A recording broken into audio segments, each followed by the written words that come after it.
Okay, some boxing purists might disagree with me on this one, but it's important to occasionally get bare-fisted rounds on this heavy bag. I mean, the gloves and the wraps do a great job of protecting us, sometimes too good, and it can hide small flaws that we have in our technique. For instance, we've always talked about how you have to have a straight wrist on all your punches, a locked wrist, a squeezed fist.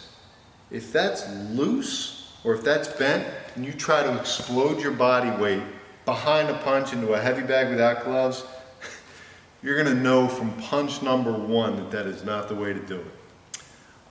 What if you start tearing up your knuckles right away? Listen, that punch should go straight in and come straight out.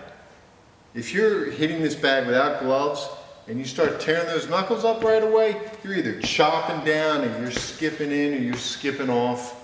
Understand that every millimeter that we deviate from that straight in path is power that we generate in our body that's not transferring into our target. It's wasted energy. What if you're putting that punch out and you start tearing up the bottoms of your knuckles? You might just be pushing that punch out instead of turning that punch over. So again, we should be able to go full speed, full power on this heavy bag without wraps or gloves and get no more than a little bit of bruising. If you're unable to do that, we need to take a look at your technique and find out why that is. Another advantage of doing some bare knuckle work on the bag, toughens up your bones.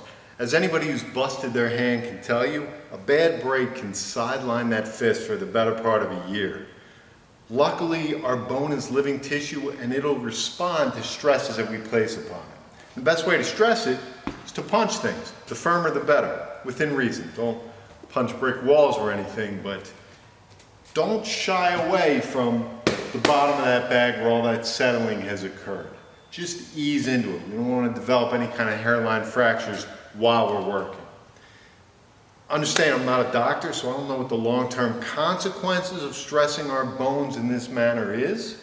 If you want a less impactful version of being able to thicken those bones, knuckle push-ups on a hard surface. That'll stress them in that same axis that we need. Final benefit, it's a form of overspeed work. So if we throw our punches and we don't have wraps or 8-ounce or 10-ounce gloves or 16 or 18-ounce sparring gloves, we're going to be able to throw those punches a little bit faster. We need to train our neuromuscular system to get used to that new speed, to develop that new speed and then transfer that speed into our gloved punch.